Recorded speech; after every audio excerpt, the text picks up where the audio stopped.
Bonsoir à tous, j'espère que vous avez passé un très bon week-end, j'espère que ça va.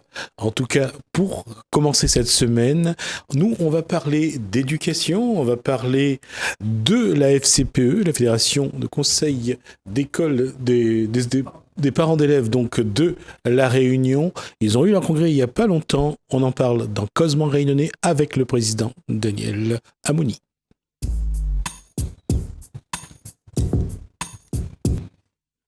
Bonsoir Daniel Amouni. Bonsoir.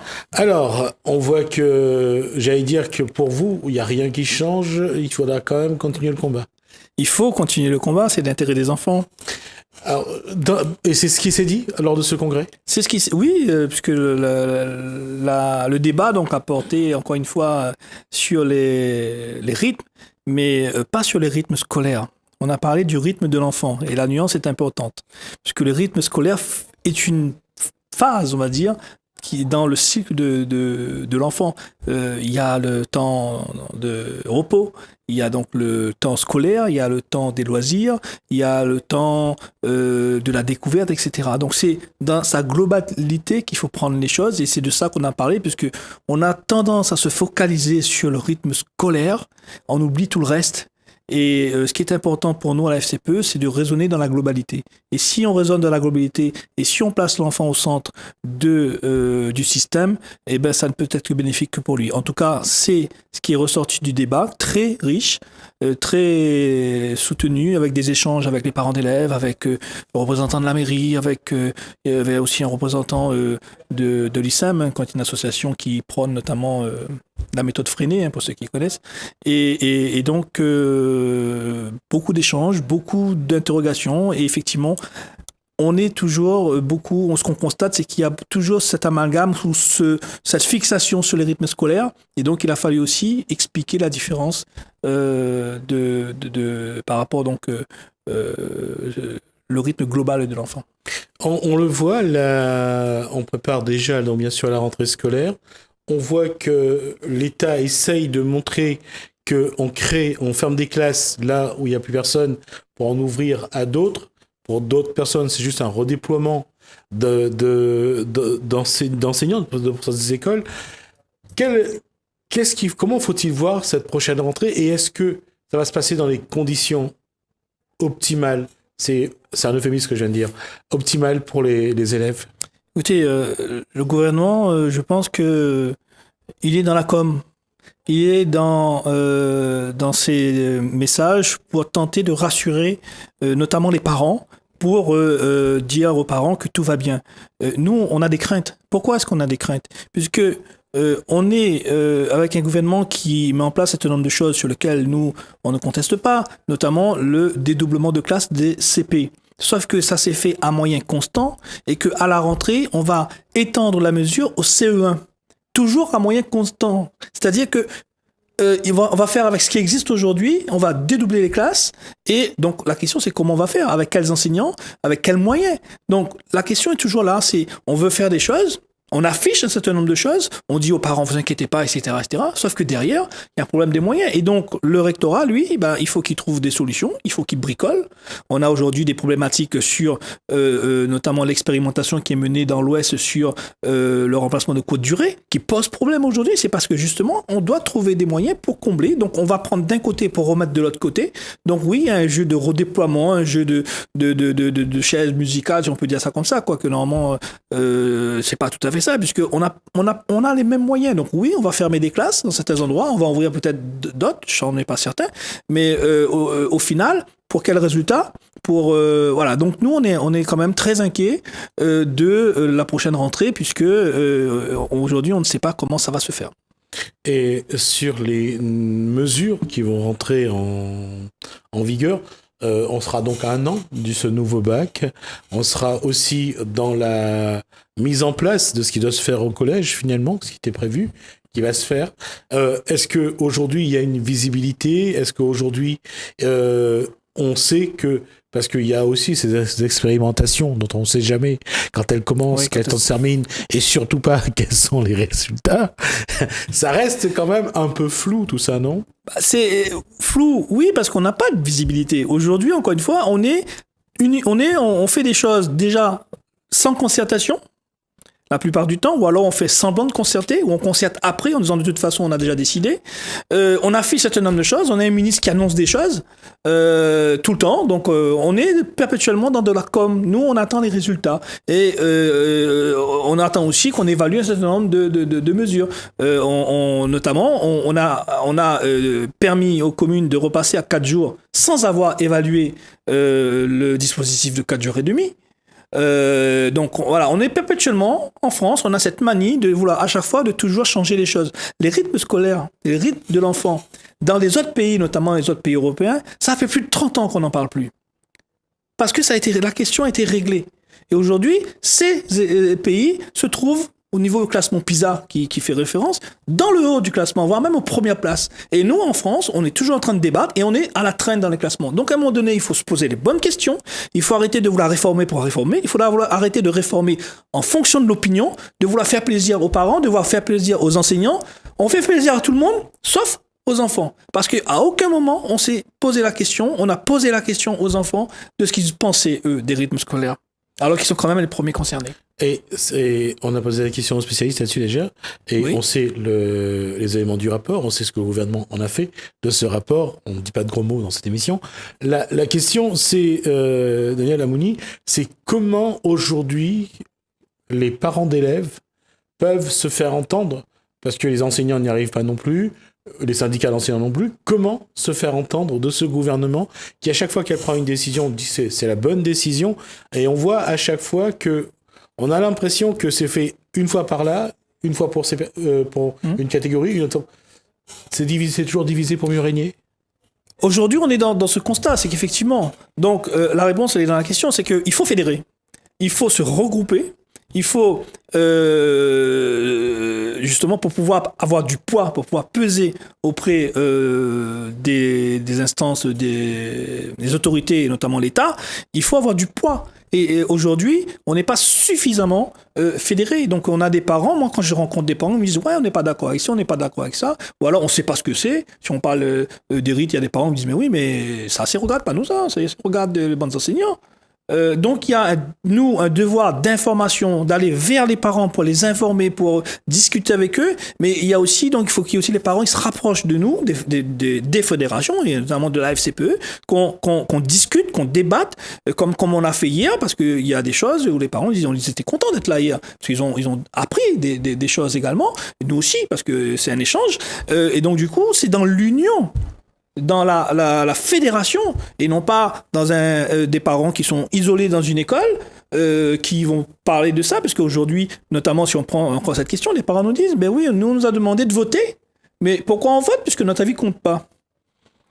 Puisque la commune a déjà décidé de passer à 4 jours, de toute façon, qu'on vote ou qu'on vote pas, ça va être ça. Donc il faut que les parents ils prennent conscience également qu'on a des droits, on a du poids, et pour avoir encore plus de poids, il faut se fédérer, il faut s'unir, et il faut arrêter de travailler ou de faire chacun dans son coin, ou de penser à sa personne, ou de penser uniquement à son enfant. Il faut voir l'intérêt général et se regrouper pour pouvoir peser sur les décisions. Mais ça reste aussi une chose, c'est le travail d'explication, la pédagogie, expliquer pourquoi c'est mieux pour l'enfant que ce soit comme ça et pas autrement. Tout à fait.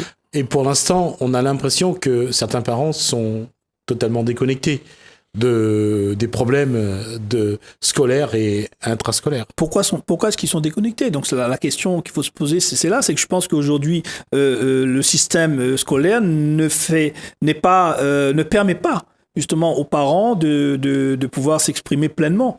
Et donc, il faut que nous, association de parents d'élèves, on prenne nos responsabilités, je dirais, et qu'on aille vers ces parents, qu'on organise des rencontres, qu'on ramène les parents vers l'école pour pouvoir en débattre. Et s'ils sont déconnectés, c'est parce qu'ils ne se sentent pas aujourd'hui suffisamment inclus dans le système de l'éducation. Est-ce qu'aujourd'hui, les associations de parents d'élèves, eux, ont une oreille de l'État? Est-ce que vous êtes reçus? Est-ce que vous échangez? Est-ce qu'on vous écoute? Alors, quand vous entend, c'est autre chose. Alors, on est reçus, que ce soit au niveau de la Réunion, au niveau du rectorat, voire des collectivités, mais au niveau du rectorat, lorsqu'on a des soucis, il y a des problèmes dans les écoles, on est reçu, on est écouté, on est entendu, on est écouté, on a souvent, on trouve des solutions sur les problématiques. Au niveau national, il y a des rencontres régulières avec le ministère. Maintenant, on a un gouvernement aujourd'hui qui décide de tout, qui n'écoute pas, notamment le Conseil supérieur de l'éducation. Je prends la réforme, je prends un certain nombre de décisions sur lesquelles le comité donc a émis des avis négatifs, donc où il n'y a pas que la FCPE, c'est-à-dire l'ensemble du Conseil supérieur d'éducation qui comprend des enseignants, qui comprend les forces vives du pays, le MEDEF, les étudiants, etc. Donc qui ont voté contre un certain nombre de rapports et où le gouvernement passe en force. Donc, on continue, nous, le combat et on essaye. Il y a des choses, il y a des propositions qui sont faites par les associations de parents-élèves, notamment par la FCPE, qui sont prises en compte, d'autres pas. Ça fait partie du système. Et aujourd'hui, la difficulté, c'est qu'on a un gouvernement qui, de toute façon, n'écoute pas vraiment qui que ce soit, d'ailleurs, que ce soit les enseignants, que ce soit les parents. Et on nous renvoie toujours justement à cette force, d'accord. Donc aujourd'hui, la FCPE, c'est une force, mais il faut qu'elle soit encore plus forte pour pouvoir peser encore plus. Parce que nous arrivons quand même avec ce gouvernement, c'est pas évident, mais on arrive quand même à se faire entendre. Mais il faut combattre. Et on en revient à ça parce que même au niveau des enseignants, on le voit lorsqu'il y a des mobilisations, les enseignants ne sont pas aussi nombreux que ça dans la rue. Pourtant, ils dénoncent souvent des postures de l'État, mais on les voit pas aussi mobilisés que ça, surtout quand la grève se passe pendant les vacances. Comment est-ce que aujourd'hui il y a un échange entre parents d'élèves et enseignants? Est-ce qu'il y a une démarche commune? Est-ce qu'il y a une stratégie qui pourrait se mettre en place? Que les parents parlent, les enseignants parlent avec les parents dans les écoles, j'espère, parce que sinon ça serait grave. Après, au niveau des syndicats, nous avons des relations avec les syndicats, alors pas suffisamment. La problématique, c'est que les syndicats, dans leur rôle de syndicat, ils ont des décharges. Ils ont donc on appelle le temps syndical, donc ils peuvent se réunir régulièrement. Nous, parents d'élèves, nous sommes des bénévoles, c'est-à-dire qu'on travaille et il faut qu'on trouve du temps, et notamment donc sur le temps après le travail, pour pouvoir se réunir. Donc c'est pas souvent évident de pouvoir se rencontrer régulièrement, mais il faut malheureusement qu'on y aille vers ça pour pouvoir échanger. Et on a de temps en temps donc cette possibilité-là. Après, oui, on peut avoir sur certains points des convergences sur un certain nombre de points quand ça concerne l'enfant, bien évidemment. Et on a aussi des désaccords. Il y a des syndicats qui sont pour les 4 jours, il y a des syndicats qui sont contre les 4 jours, par exemple. Donc il y a voilà. Mais en tout cas, on discute, on essaye de se rencontrer, on essaye de discuter. Mais c'est pas facile pour nous parents parce que, à la différence des syndicats, nous n'avons pas de décharge. Alors justement, là-dessus, comment prendre le temps, comment concevoir, comment réfléchir pour concevoir je dirais un vrai modèle d'éducation et que l'État demain soit attentif à ce qui se dit, qui viennent des parents, parce que ça reste quand même les premiers concernés par l'éducation. Comment faire, comment travailler pour l'avenir ? Eh ben, il faut continuer à faire ce que nous essayons de faire, c'est-à-dire d'abord faire de l'information et de la pédagogie auprès des parents, essayer de fédérer un maximum les parents sur un certain nombre donc, de points, un certain nombre de dossiers. Ça demande du temps, ça demande de l'énergie, mais il n'y a que comme ça que de toute façon on pourra avancer. Il faut faire peut-être plus de rencontres, il faut aussi on associe plus nos chercheurs qui travaillent sur la question depuis des années. Si je prends sur le rythme scolaire, on a une spécialiste comme Claire Lecomte, ça fait 30 ans qu'elle travaille là-dessus, qu'on tienne compte aussi de ce qui se passe ailleurs. Comment ça fonctionne? Pourquoi ça fonctionne ailleurs et ça fonctionne pas chez nous? Il faut qu'on arrête, il faut qu'on se pose de bonnes questions et que certains arrêtent de jouer aux apprentis sorciers ou de croire qu'ils ont à eux seuls la réponse. Donc, ça ne peut être qu'effectivement qu'un travail collectif, et c'est ce que nous avons toujours dit à la FCPE. Il faut qu'il y ait de la concertation, donc il faut qu'on se réunisse avec toute la communauté éducative, l'État, les enseignants, les parents, les spécialistes, etc. Et que je dirais qu'il pourrait faire, on fait les assises de l'outre-mer, il faudrait peut-être à un moment donné faire les assises de l'éducation. Et on a fait dernièrement les assises de la maternelle. C'est déjà quelque chose. Encore faut-il qu'ensuite, ça en produise quelque chose et qu'on sorte quelque chose. Mais il faudrait pas le faire que pour la maternelle, il faudrait le faire pour toute l'éducation, qu'on se pose les bonnes questions et surtout, derrière, qu'on mette un plan, une organisation, pas pour 2 jours, 3 jours, 1 an, 6 ans. Je rappelle que la loi de la refondation était prévue pour 15 ans. Et que on a changé de gouvernement et on a déjà tout remis en cause. Donc en France, on passe son temps à remettre en cause sans attendre les résultats parce que on est toujours dans l'immédiat à vouloir contenter telle ou telle catégorie et non pas à prendre réellement en compte l'intérêt de l'enfant et de travailler à long terme.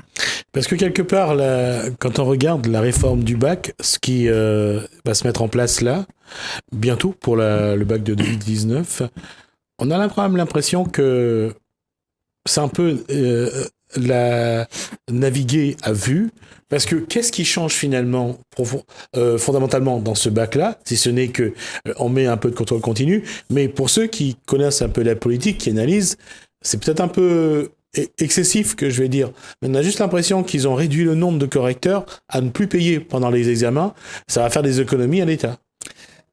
C'est l'impression que l'on a sur toutes les réformes qui sont faites depuis un certain nombre d'années, c'est qu'on a l'impression que ces réformes sont faites uniquement pour faire des économies. Et c'est là où la problématique, où le bas blesse, c'est qu'on ne prend pas suffisamment en compte l'intérêt de l'enfant, l'intérêt de l'élève, l'intérêt du lycéen, et qu'on raisonne uniquement par coût. Il faut qu'on arrête justement de raisonner par ça. Alors oui, et on a aussi cette impression de précipitation. Donc on ne prend pas le temps de la concertation et on impose un certain nombre de choses et oui, après on peut avoir cette impression. Sur la loi, le projet de loi pour le bac, sans dire de bêtises et de mémoire, ça a été rejeté par le Conseil supérieur d'éducation. Alors que dedans, il y a des choses qui sont bien et que notamment défend la FCPE, mais il y a tout le reste. Donc il y a toujours à boire et à manger, comme on dit, parce que voilà, on fait plaisir à tout le monde. Faire plaisir aux parents, faire plaisir aux enseignants, mais est-ce que ça se fait dans l'intérêt de l'enfant ? Nous, on a plutôt l'impression que ça se fait au détriment de l'enfant. Ça se fait surtout dans l'intérêt des dépenses publiques, c'est-à-dire réduire les coûts des dépenses publiques. On l'a vu, ne serait-ce que par le projet au collège, un seul prof pour 2 matières. À chaque fois, quand on regarde, on voit, on a supprimé la journée, la semaine des 4 jours et demi. Ça fait des sous en moins à dépenser, autant pour les collectivités que pour l'État. Il y a quand même, je veux dire, à un moment donné, ça va se voir que l'État ne pense qu'à une chose, c'est à réduire les dépenses publiques. La problématique de l'État, de manière générale, mais là je parle aussi en tant que citoyen, pas uniquement en tant que président de la FCPE, c'est que on a un gouvernement et un président qui a promis de supprimer 120 000 postes dans la fonction publique. Donc, comme il ne peut pas, parce que ça sera trop visible, de supprimer des postes d'enseignants, parce qu'en même temps, il a dit que l'éducation était prioritaire et que dans l'éducation, on ne touchera pas et qu'il faut voire même embaucher dans l'éducation. Donc, il fait quoi ? Eh bien, il va aller rogner là où il peut rogner. Ça va être sur les administratifs, donc on va avoir moins d'administratifs dans les établissements. Ça va être sur donc les dépenses. Et puis tout ce qui est périscolaire. Tout ce qui est périscolaire, bon, les communes, pour la plupart, vont arrêter. Le périscolaire, l'État a versé de l'argent, malgré tout, même si ce n'est pas suffisant, mais ça peut représenter quand même quelques millions par commune, pour certaines communes. Donc tout ça, en fin de compte, on est dans une gestion comptable de l'éducation nationale, ce que nous dénonçons, que ce soit auprès des communes et auprès de l'État, puisque comme tu l'as dit, les 4 jours et demi, même si nous, à la FCPE, on le dit, 4 jours et demi, c'est pas forcément l'idéal. Il faudrait aller vers 5 jours. Et ce n'est pas la FCPE qui le dit. C'est des spécialistes comme Claire Lecomte, qui travaillent sur la question et qui regardent aussi ce qui se passe ailleurs. Les résultats, qui le dit ? Juste expliquer, Daniel Amoni, pourquoi 4 jours et demi ou 5 jours. C'est-à-dire que donner plus de temps à l'enfant d'absorber en 5 jours ce qu'on lui impose aujourd'hui en 4 jours. Tout à fait. Il y a autre chose, c'est que lorsqu'on est passé à 4 jours en 2008, on a une massification de l'emploi du temps, des matières sur 4 jours au lieu de 4 jours et demi. Et du coup, on a supprimé ce qui était considérés comme secondaires, comme le sport, comme les activités d'art plastique, culturel, d'éveil, etc. Donc aujourd'hui, des enfants qui étaient par exemple en difficulté, mais qui pouvaient s'exprimer à travers l'art ou à travers le sport, un certain nombre de compétences, ils ne peuvent plus. Ça entraîne de la frustration. Et si on a un climat de violence scolaire qui augmente dans l'établissement, il faut aussi se poser la question, si les enfants ne peuvent pas s'exprimer, eh ben, ils vont s'exprimer autrement. Et ça, les parents n'ont pas souvent conscience qu'en raccourcissant les jours, on a massifié, on a augmenté la charge sur la journée, et du coup, il y a un certain nombre de choses que nos enfants faisaient qu'ils ne peuvent plus faire aujourd'hui parce que on se concentre sur les programmes, sur les fondamentaux. Alors que ce qui n'est pas fondamental est aussi important. Sachant que les fondamentaux souvent excluent ceux qui ne sont pas faits pour cette façon de travailler, mais pour d'autres comme l'artistique. En tout cas, on y reviendra. Oui, Daniel Amouni, pas de problème. on a fait nos 20 minutes. Merci d'avoir répondu à notre invitation et à nos questions. Et j'espère que d'ici là, on aura de quoi faire un débat sur l'avenir de l'école, de l'éducation. Tout un débat d'ailleurs. Merci. On est disposé. On tourne la page.